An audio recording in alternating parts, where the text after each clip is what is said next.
Hey guys, Jay from the Collins Companies here, coming at you with another Collins Quick Tip. Today we have the pleasure of having Mr. Bill Corcoran with us from our sister company IVI, who's going to go over a few different testing methods for both safety and relief valves. Without further ado, Mr. Bill Corcoran.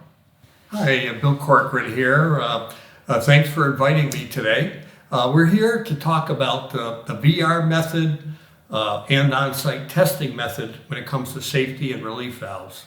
Both have their place and can be utilized in concert for the best results for anyone's safety valve program. I'd like to now talk a little bit about on-site testing. Okay, we're going to discuss now the Acutest and the software and the system itself and how it generally works. First of all, we have a device right here, a component that will fit right on the valve that you're testing in the field. So we'll take off the top works, we'll mount this unit right on top of it, and it's a motor-driven unit. So it is clamped on, and accuracy, like we said earlier, is very good, and you get repetitive results.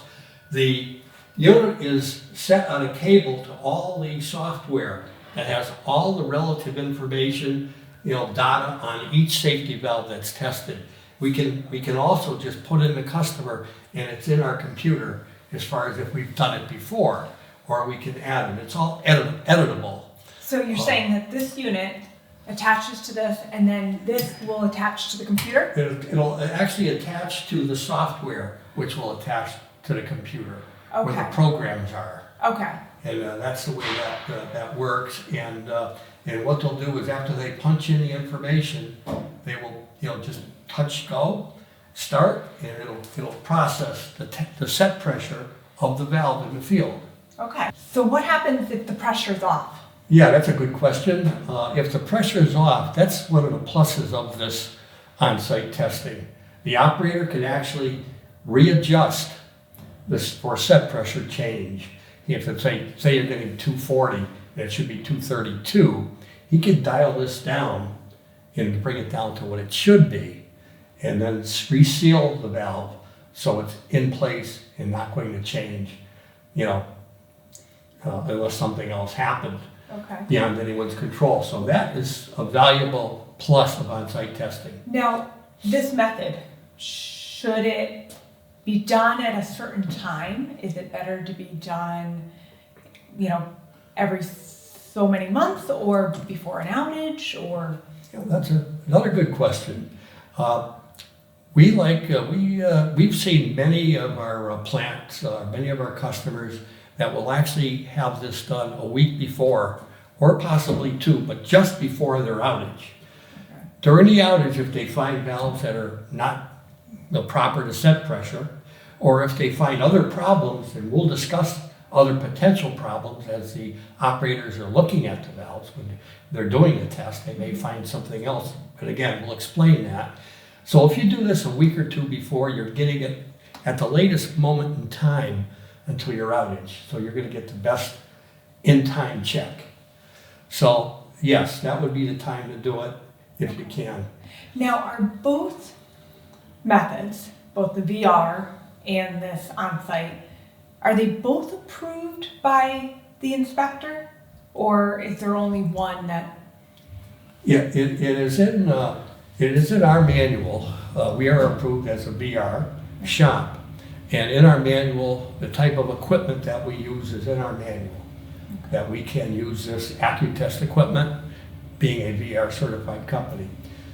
The only thing, again, not to be repetitive, but when you on-site test the valve, you are not VRing the valve. Okay. That's the only difference. You'll get a report. You'll get a test-only tag attached to the valve, the date, when it was tested, but no report, no VR. The only way to do that is if you disassemble and go through the full process of VR certification as a national board stamp holder. Right. That's the only way. So that's the value of the VR. Yeah.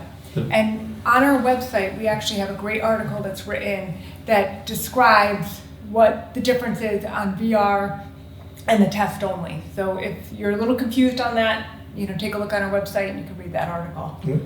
So let's talk about how you would suggest to combine these two methods into making sure that your plant's as safe as possible? Well, the one thing I would look at with that would be, go back in your reports, look at your typical VR certification results. What is your activity with parts? Is it first, second, third year you've been doing, you never find any parts that are bad?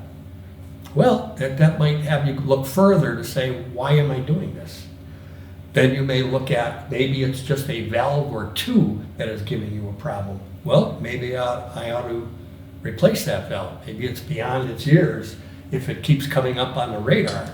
So that is, do your homework on that. And then you can now, instead of doing it every year, the VR, removing and going through all that, you can do the on-site testing safely with maybe every second or third year, they go back to the VR.